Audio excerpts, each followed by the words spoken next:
Welcome back to my series of videos where I'm sharing the journey of buying my first boat and learning to sail. Over the past 4 months, most of my time has been spent fixing unexpected issues found after the purchase.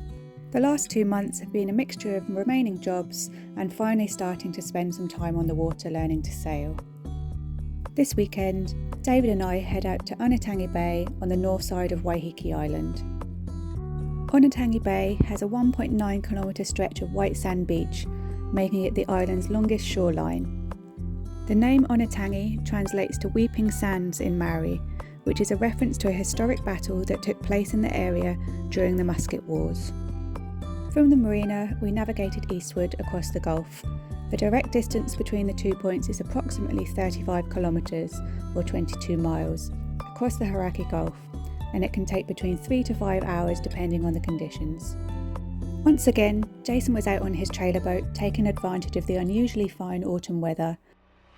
He met us as we passed through the Rakina Channel and into the Motuihe Channel, and we are very lucky that he is able to capture some lovely footage of us along the way.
After Jason left us to head off fishing and a number of tacks into the bay, we were greeted by white sand, a nearly empty anchorage, and even a few horses trotting along the beach.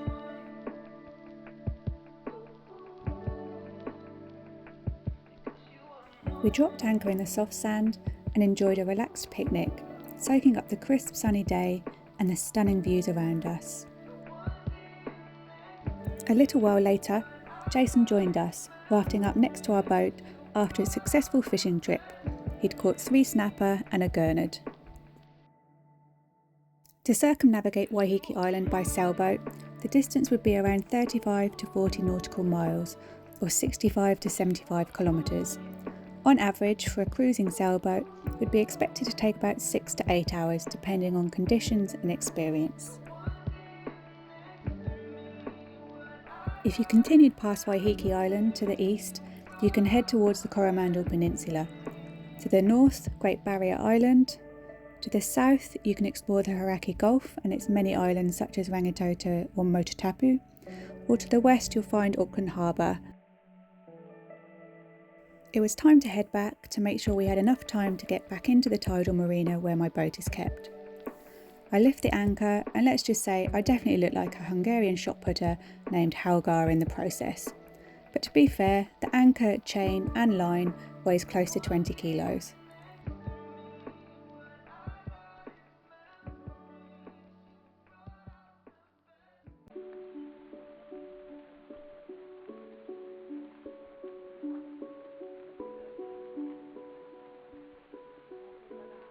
Once the anchor is up, David lets out a bit of the headsail as an experiment, while I take off the mainsail ties.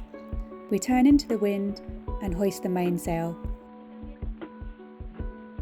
The bay was very well sheltered, and I was looking forward to a calm, relaxed cruise back home.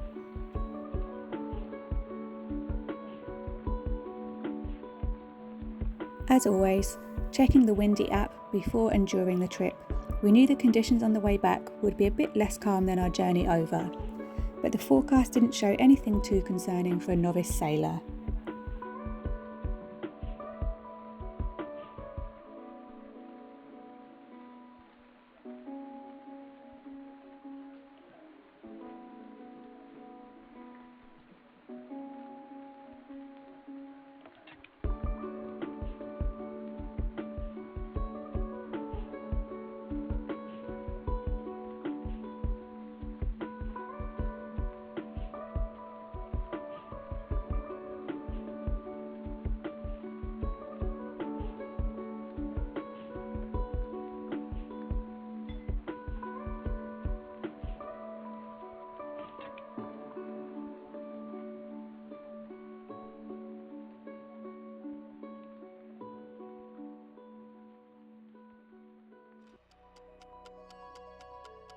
Jason heads home much faster than we will, and we slowly cruise out of the bay and into the open ocean.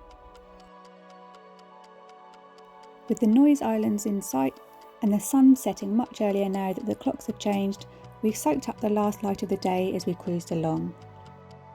Just as predicted, the sea began to pick up and the wind grew stronger as we made our way home. But as we entered the Motu'i Head Channel and left the shelter of Waiheke Island, the wind felt much stronger than forecast. The boat powered up, heeling over as we sailed into the crashing waves. I'm still not entirely comfortable or confident when the boat's really loaded up. I start to feel like I'm not fully in control. I think my preference will always lean towards slower, more comfortable sailing, but of course I know I'm still new to all of this. And then, suddenly, a loud bang, followed by the headsail plunging straight into the ocean. At that point, I really hoped it was just the headsail halyard that had failed. I might not know a lot yet, but I know enough to realise that if it was anything else causing the sail to drop, it was going to be bad news. Unfortunately, it wasn't the halyard. It was the furler swivel, which had completely sheared off. We moved quickly to retrieve the sail from the rough sea and work out what to do next. I'm feeling really disheartened. I haven't been able to take the boat out a single time without something significant breaking. After 4 months of constant repairs, I was finally hoping for a bit of reprieve, just some time to enjoy it, with the usual boat maintenance, but right now it's starting to feel like it's never ending. With no real idea what to do next, I started by cleaning the sail that had been dumped into the ocean. Jason and I then headed up to the boat to figure out how to get the furler attachment down so we could take a proper look and see what needed to be replaced.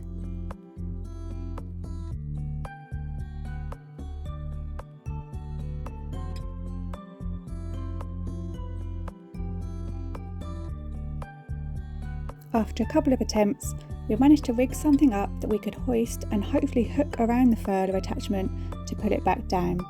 Surprisingly, it actually worked pretty quickly.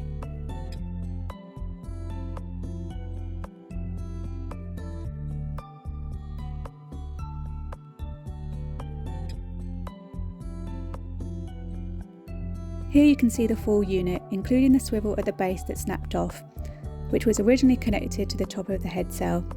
It's made entirely of plastic, which was a bit surprising considering the amount of load it's under.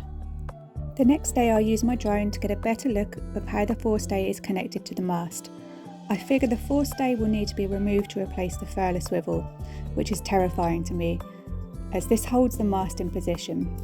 While we're working at the top of the mast, I should really replace the anchor light with an LED one too. Still feeling very overwhelmed and not able to do much at this point, we fixed the mainsail cover that broke on one of our previous trips. It was a nice quick win, giving us a small victory while we continue to worry about the big job ahead. My second-hand tender also needed a bit more attention. A few of the seams weren't completely watertight, so we took care of those too. I feel pretty embarrassed about my boat purchase journey so far. Jason advised me early on not to buy this boat, but I went ahead anyway. Every time I think it's got to a point where he'll be happy to enjoy it with me, something else goes wrong, and it feels like it's just proving him right. Join me next time when I can hopefully figure out how to get back out sailing again.